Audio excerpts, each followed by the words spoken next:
Last week, during one of our early years classes, I was approached by the parent of an almost 2.5-year-old. She looked rather anxious and flustered. So after the class, I sat her down and offered her a glass of water.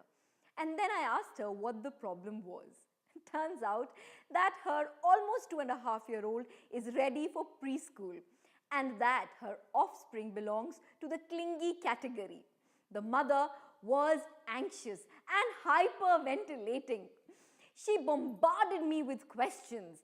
My son is so clingy, he never lets me be, he's never been without me, how is he going to survive without me in school? He even cries when I go to the toilet, he keeps sitting outside the toilet till I'm done. He wakes up so late in the morning, he sleeps really late. How will he wake up for school in the morning? He's not toilet trained. What if he does the big job in school? And the questions went on and on and on. First, I asked her to calm down. And then I told her that yes, preschool is a milestone event in the life of every parent and child. And of course, every parent wants the transition to be smooth. Here are my 2 nutty cents on how to prepare your baby for preschool. Talk to your child about the change in an upbeat manner. But remember, don't over-prepare your child because that might lead to anxiety in the child. Have a consistent bedtime and waking up routine. Remember, consistency is very reassuring for your child. It also adds that needed discipline in your child's life. Include reading at bedtime. Not only is it a wonderful inclusion to your child's bedtime routine, but also provides the child with rich language and vocabulary, which helps in making the child confident in school.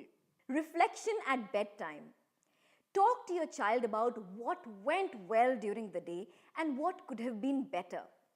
Not only is it a great time to catch up with your child, but also this is your me time with your baby.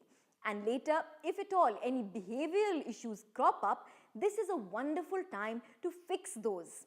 Because when a child sleeps with a thought, the thought plays in the subconscious mind of the child and the results are amazing. Help your child become independent.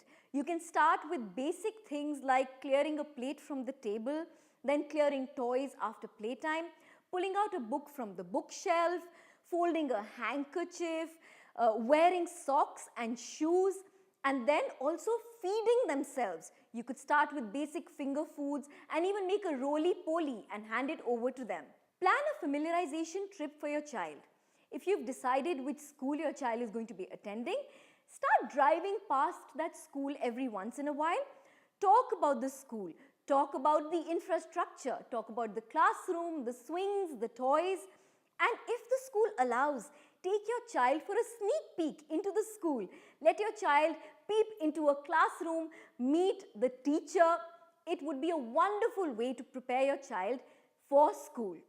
And lastly, don't worry about separation anxiety. Tears are normal for both adults and children. Tears will happen. But remember, once your child settles down in school, your goodbyes will become much happier. Always remember that the empty nest comes too soon. So don't stress, but enjoy this precious time in your child's life.